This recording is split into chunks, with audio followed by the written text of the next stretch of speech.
Hi, Andrew Bell here, coming to you today from this breathtaking brand new boutique style building featuring 3 full-floor waterfront penthouse apartments and located at the end of the point at Paradise Point and overlooking a little beach. So as we start to wander through, have a look at all the great features as I address 2 important aspects relating to the property market at present. Now, my regular viewers know that I often talk about the 5 fundamental factors that drive the real estate market, and one of those is housing affordability. There are 2 aspects to affordability. One is the personal income necessary, and the other are real estate prices that people have to pay. Now, whilst interest rates are low and there's been a loosening in lending criteria, which is positive, people still must get a deposit together in order to buy. And that is increasingly difficult without a sizable income. Affordability has been improving prior to the surge in real estate prices because of lowering borrowing costs. But now, with prices increasing so significantly, there's a greater need to borrow more money, and so housing affordability comes into question.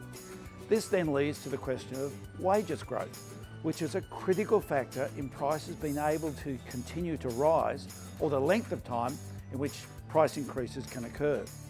Now, wages growth has been all but non-existent for years now, and that is in part because of 2 factors. One is unemployment has been at levels that have not put any upward pressure on wages, and the other is the type of jobs that we've been creating, which are, generally speaking, lower paying jobs.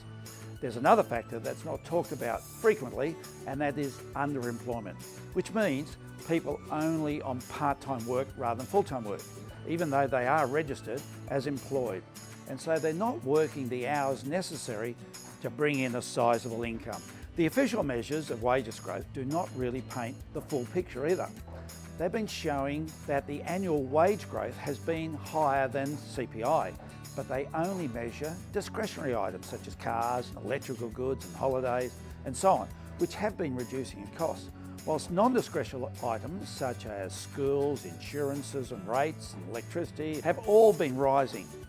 When you combine it, the cost of living for everyone has in fact been rising at a higher rate than wages, and it's only by being on the most austere budget that one would say any different to that. Now, there's no sign of any wages growth at present, and of course the bigger focus by governments is simply on getting unemployment down.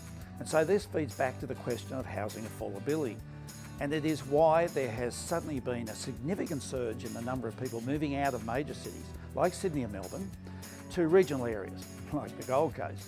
The rethinking of life that was created by COVID made people reassess where they wanted to live, but more importantly, where they could afford to live. Now, whilst interest rates are at record lows, the need to borrow more money to pay for higher real estate prices has made the average mortgage much more expensive. And so for increasing numbers of people, it's a case of looking to where they can afford rather than where they want to live. And currently, Queensland has certainly been the beneficiary of that thought. And the more the media focus on it, and the more that people see family and friends making a move, the more people are deciding this is what they want to do as well. And so we'll continue to see this migration. Now, on screen now is a chart from the Tuzik research that shows there's a strong connection between high housing costs in the City of Sydney and the positive net migration to Queensland. This is just one confirmation of what I've been discussing here today. Now, back to these amazing apartments that have been built to the highest standards and with breathtaking, unsurpassed water views that make for a perfect place to take in the sunset while watching some of the Gold Coast's most amazing boats cruising by. The floor plans are centred around an oversized kitchen and living zone, which makes it perfect for family life, and includes 3 generous sized bedrooms, each with their own ensuite, a study or a 4th bedroom, media room, butler's style pantry area, and a fabulous lounge area with generous balconies, plus your own private rooftop terrace or ground floor garden area that has room for a pool or jacuzzi.